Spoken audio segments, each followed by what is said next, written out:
Hello foodies, welcome to Around the World series, and in this episode we'll be exploring barbecues. Now you might be thinking, barbecue? Barbecue's bloody boring. What sausages? What burgers? It's not just that, trust me, and I'm here to change your mind. So let's go and explore.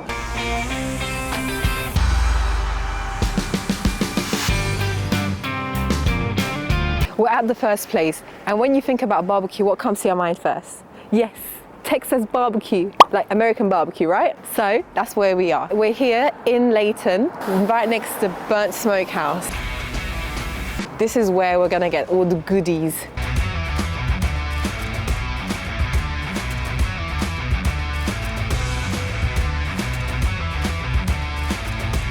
Foodies, American barbecue is like the most common one. I feel like that's well known around the world. So when I say barbecue, I feel like the first one that pops in my mind is like the Texas barbecue. In every state, they do like different rubs. They have like some sort of flavor war, so to call it, and they do different sort of like binders, which is like thing that holds it together, like the seasoning and stuff. You dry rub majority of the time. And American barbecue is known very famously for it being a slow cooked meat. So when you like bite into it, that juice, that oil, the butteriness just like melts in your mouth. We're just gonna have to wait, and as soon as they open, I'm gonna go right in.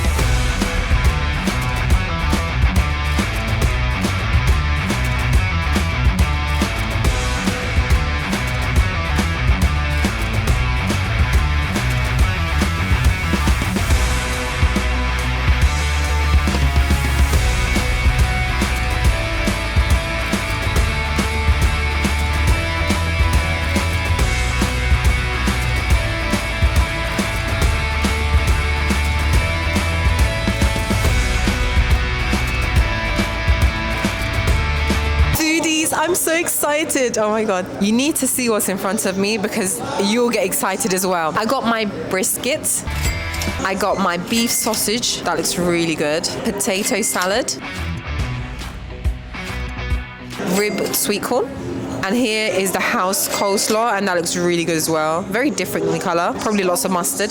This looks absolutely a killer. And this is my pulled ribs with some red cabbage, and the bread is just absolutely drenched. If you look inside, oh my God. I'm gonna first start with the brisket because I can't wait. I didn't even touch it. I promise you I didn't touch it. Like that's it. That's just me like pulling it apart. You can tell that's cooked for hours. Outside, you can see like the dry rub. One of the most important parts about American barbecue is the dry rub. Bon appetit, everyone. Cheers.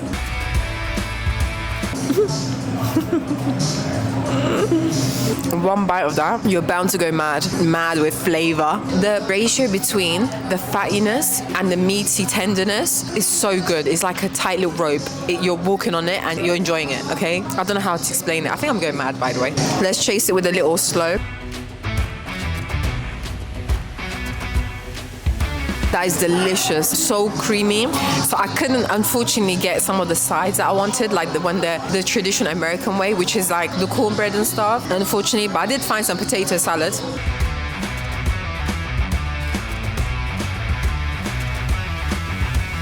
That is so good. Weirdly, the potato does taste good with the olives. The beef sausage. By the way, this place is 100% halal, so all my little halal foodies out there, you're gonna love this. The seasoning inside is insane. You could tell, yeah, this is not one of those like cheap made sausages. This is beef sausage. Now I want to try this corn because the corn is waiting for me here. I mean, look at the bottom as well. It's absolutely smothered in sauce. That is so good. It's slightly spicy as well, but it's really well seasoned. It's as good as the beef. No, I'm lying. It's not as good as the beef.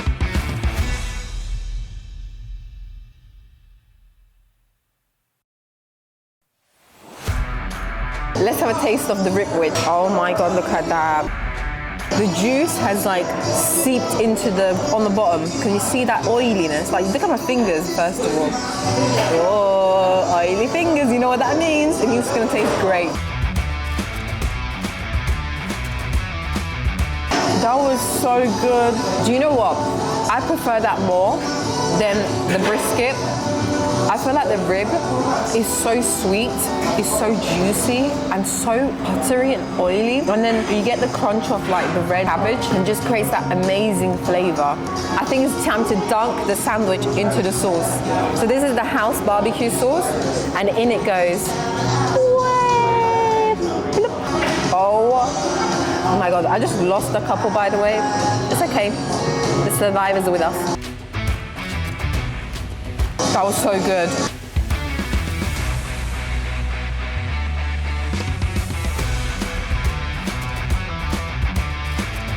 I love American barbecue. The person who opened this place actually came from Texas, so he definitely knows what he's doing. I feel like it will be authentic. Like, you know when you eat it in Texas, like you're there, like the whole blood, sweat and tears that went into that. It's gonna taste amazing. Let's finish this off and then we go to our next barbecue place. Foodies, we're at our second location and this place is Mangal Ocakbaşı, and this is the first location to have, which was established in 1991, a proper old school Turkish Ocakbaşı place. So let's go in, have the food, and then I'll explain to you how this works.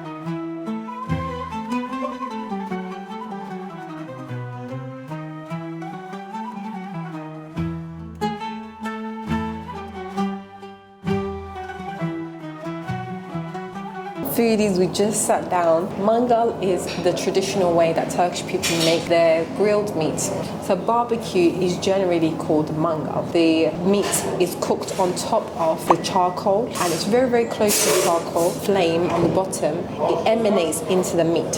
It creates that smoky, nice flavor. The Turkish barbecue style actually goes back all the way back into the Ottoman Empire time, where outside cooking was much more prominent. So mangal became more of a convenience to people, so they'll make even the meat outside.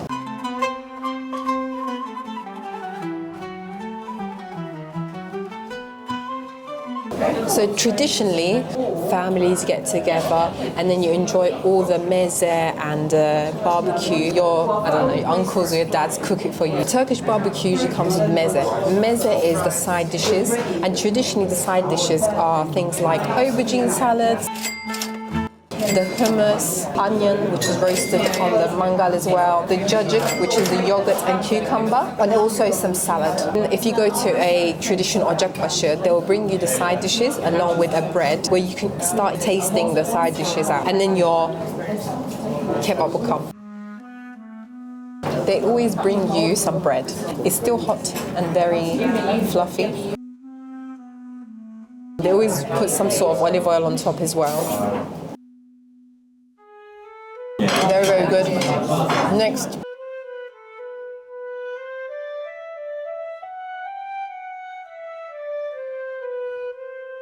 That is so good. That is slightly smoky. Even if you don't like aubergines, I think you should try this. Oh, by the way, you might be hearing these words like ocakbaşı, mangal, like what's going on? So many words. Let me break it down for you. So the word ocakbaşı means in front of the grill. The word mangal is actually the grill itself. We got the onions.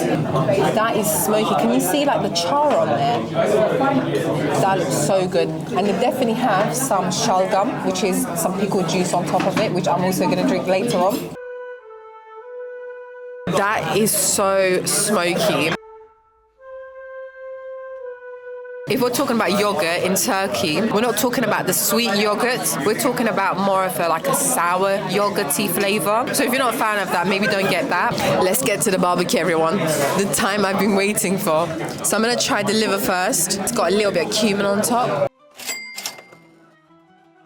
This is more like a sweeter flavor, especially because they put cumin on top. Next is my lamb chops. Look at that glistening. Here you go, foodies, you can have some tea. Yum, yum, yum, yum.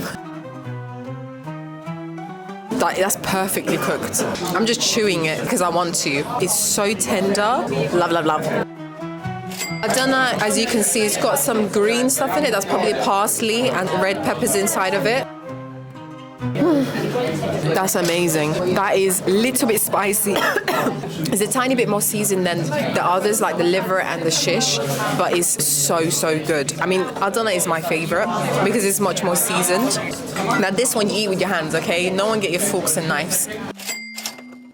You go caveman style.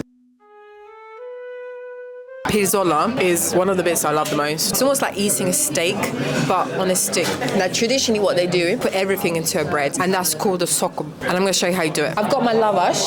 Put your meat in there.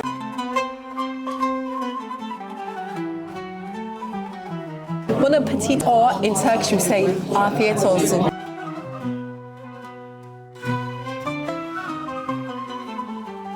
It tastes really good, but it's spicy. That calls for ayran. Ayran is a yogurt drink, so it's yogurt, water, and some salt.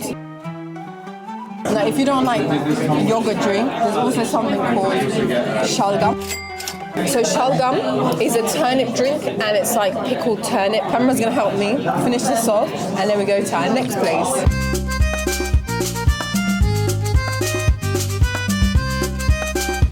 Foodies, we're here at Preto, and Preto is more like a Brazilian steakhouse chain.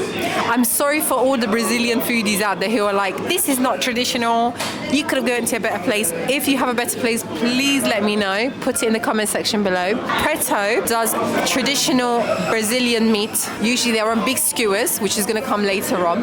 This comes from the southern part of Brazil, and this is like all the way back in the 1800s. They used to put in a big stick with a lot of large chunks of beef. So as you might know, when you go to a Brazilian steakhouse, you get one of these. But if you want to tap out, you say I'm full. Now you all know I'm not gonna do this until I'm really, really full and I'm literally about to burst. I don't know about you, cameraman, but I know that I'm gonna eat a lot of meat today. Behind me is a big buffet.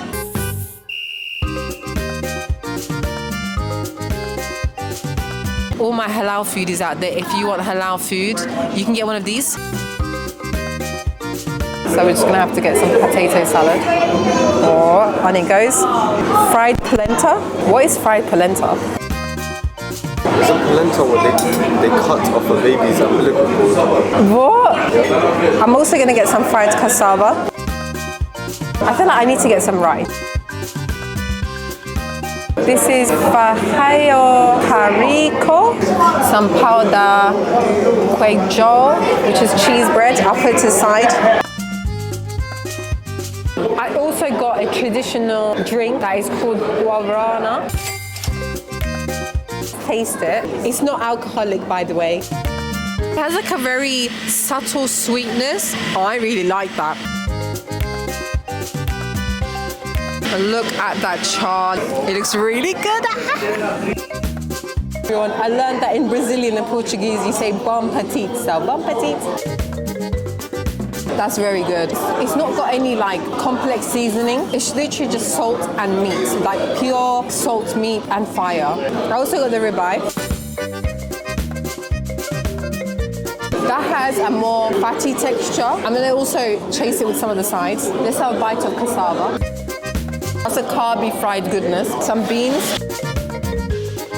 Those beans are also very good. Also, I know what this is now. So this is polenta. It's a cornmeal and it's fried.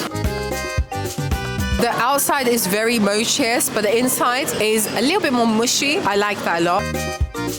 It's quite fluffy inside, and it's a little bit cheesy, but the texture is really nice. It feels like Claudio Chance and meatball. The food is flying from the air. Like, I don't even need to touch it. I don't need to do anything. The meat just comes to my plate. I just have to get one of my little tongs, pick it up, put it on my plate, and that's the only effort I'm showing, apart from the chewing part of things.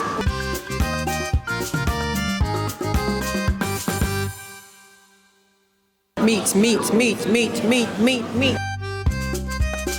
Meat, meat, meat. Meat, meat. Let's go to the next place. Foodies, we're at the fourth location, which is Korean barbecue. And for that, we're here at Korean Barbecue House. Now, this place is halal, and that's why we're here, because I want cameraman to eat as well. But apparently, this is also one of the top places to eat Korean barbecue. So let's go in and then explain what Korean barbecue is about. So barbecue in Korea dates all the way back into dynasties. So we're talking about 37 BC. And that's because grilling was a form of sharing. It's like a communal thing. So generally they have this grill right smack in the middle of the table. Now this is a more modern version. The much more traditional version is usually coal on the bottom and then the grill on the top. And the most common meats are bulgogi. So bulgogi translates into fire meat, which is basically just any sort of red cut meat. So you've got some barbecue set menus, that's £95, and then it tells you exactly what you get. Some of them are marinated and some of them are a little bit more thin cuts of meat, as you can see. So it cooks very quickly as well. I feel like Korean barbecue points, even, you know what, I just realized, you know KFC, now, I'm not talking about like KFC, I'm talking about like Korean fried chicken places. They're just popping up everywhere, and I feel like it's because like influence of like all those like K-pop and K-drama. Oh my god, by the way, I was addicted to The Glory. You guys should watch The Glory, it was really good. Also Squid Games. Oh, Squid Games was amazing. And you know what happened? I know this is so random. Cameraman just looked at the spoon and was like, that's literally you. I also saw something, so it's bingsu. I love bingsu. Before the meat comes, I want to go through the side dishes. So the side dishes in Korea is called a banchan.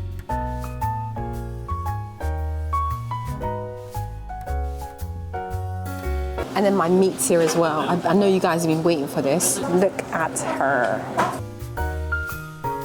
The whole point of K-barbecue is that it's very interactive. This is why I really like it. And please, Rudies, tell me if you've been to K-barbecue. I really enjoy K-barbecue, maybe even a little bit more than Turkish barbecue. And it's just fresh, like literally you're making it. But the bad part is sometimes I overcook it. I don't like responsibilities when I'm eating. Now, I know from K-dramas, look at how professional I am, by the way. Get my information from K-dramas. Next to it, they also have soju, which is a alcoholic drink. But I obviously didn't get alcoholic drink. I got a rice drink. Oh yeah, it's really good though.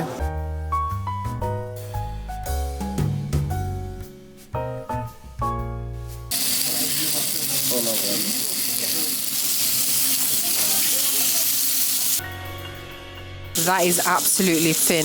Like that's gonna cook in like a couple of seconds, literally. So we're gonna adjust the temperature. Let's put it a little bit down because I feel like it's too much. And we're gonna wait. This is the hard part, the waiting part.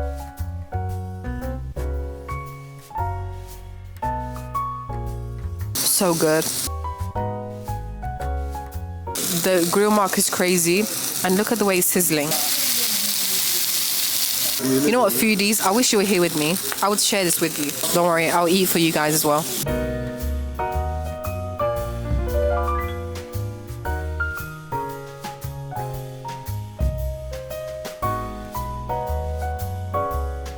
It's like a sushi, but wrapped in meat. That's so good. Foodies, this is all for you guys. I'm only eating because I want to share this with you, not because, you know, I want to.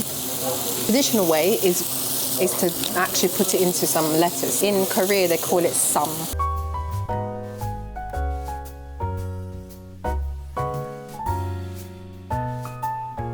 The reason they wrap it and you put it into leaf is to share it with someone. So this is for cameraman. Cameraman, here you go. And this bite is for all the foodies out there. Cheers, guys.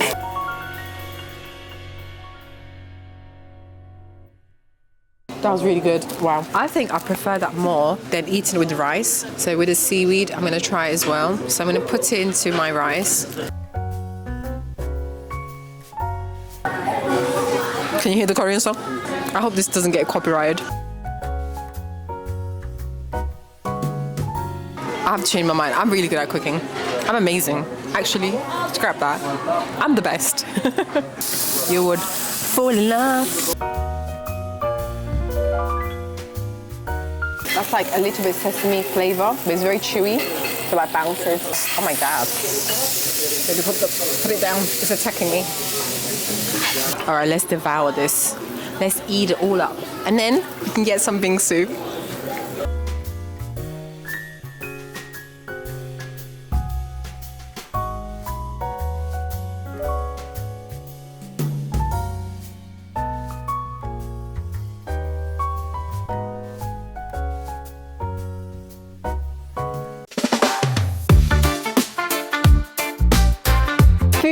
We just came to Brixton, and if you walk 10 minutes down from Brixton Station, you'll be here in Marine's kitchen. So you might be thinking, where is her kitchen? I can't see, there's no signage. Yeah, that's because she does the food in her backyard. She does something which is very delicious, and that is Jamaican barbecue. Yes, you got it right, jerk chicken.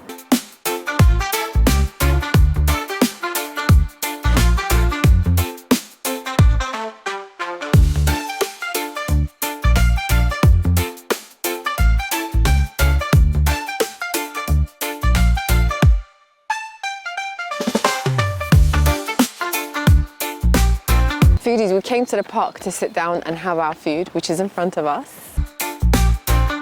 I do want to say that Marine's does have a place in front of their house where you can actually sit down and have food there, but it was getting a little bit loud there, so I had to like change locations. So jerk chicken, or like Jamaican barbecue in this case, it goes back in time as well. So we're talking about like when indigenous people in Jamaica came up with preserving the meat. The traditional way of cooking jerk chicken is actually using pimento wood, but obviously nowadays people use charcoal. You get that nice smoky flavor. Oh my God. I also got rice and peas. Now peas in Jamaica, it's not like the peas you were talking about, like the garden peas. These are more like kidney beans. On top of the chicken, there is jerk sauce. It looks really delicious though. And it smells so good. Oh my God, you could smell the jerk and you can smell the smokiness of it. That's crazy. That is smoked to perfection, and that looks juicy.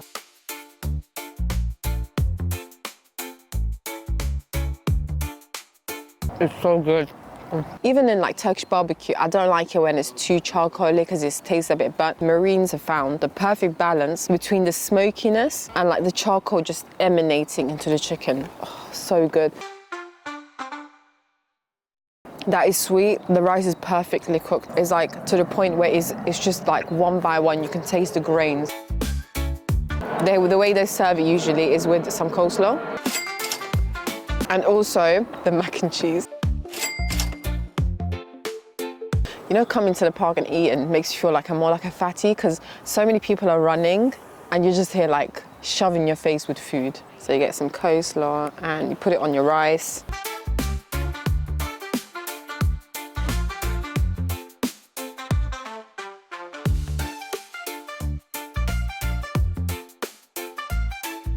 That is so good. What? Definitely, it's not just cheese and white sauce, it's also like a lot of seasoning. It's just like a snack. And I've also got some oxtail. And I see some like big butter beans in there. That looks so good. Oh my God, that looks so tender. What? That might be better than the jerk chicken. And that says a lot because jerk chicken is amazing. That is flavorful, that is amazing. It's like I went to heaven. There's birds chirping, there's food in front of me. What did I do to deserve this? Now we had all of that, but what about drink? You might be thinking, what did they drink next to it? Fruit punches. Now they also have like ginger beer and stuff, but I wanted to go for the fruit punch. So bigger is a nice fruit punch. I've had this before, obviously. That's what you're getting. You're getting bigger. You're a bully, that's what you are. You know what the cameraman called me? He said you're getting bigger every day. Well, he's right. It's slightly sweet, fizzy. It's really, really good. I love this. Definitely have bigger, so you can get bigger. Thank you so much for watching today. We were doing Around the World BBQ, and I hope you enjoyed it. Please like and subscribe. Subscribe so that cameraman can also get barbecue. But I'll see you on my next one. Bye.